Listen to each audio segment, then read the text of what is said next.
அது நீங்கள் எல்லாருமே வீட்டில் வந்து ஒரு இது வச்சுக்கணும். என்னது? ஒரு பொம்மை வச்சுக்கணும். பொம்மை இல்லை, ஒரு விக்கிரகம் வச்சுக்கணும் சின்னதாக. அட்லீஸ்ட் ஃபோட்டோ இல்லையா? வீட்டில் நுழையும் போதே கண்ணில் படுற மாதிரியோ ஏதோ வந்து ஒரு காமதேனுவோட ஃபோட்டோ இருக்கணும். காமதேனுவோட ஃபோட்டோ இருந்தது அப்படின்னா ஐஸ்வர்யம் பொங்கும். ஏன்? 30 முக்கோடி தேவர்கள் வந்து அந்த மாட்டோடைய விஷயத்தில் வந்து இருக்கா. முக்கியமாக பிருஷ்டபாகத்தில் யார் இருக்கா? மாட்டோடைய பின்பகுதியில் தொட்டு ஒத்திப்பா. ஏன் தெரியுமோ?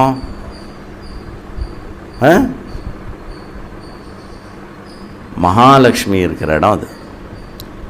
ஒரு கதை இருக்குது, கர்ண பரம்பரையாக வர கதை அது.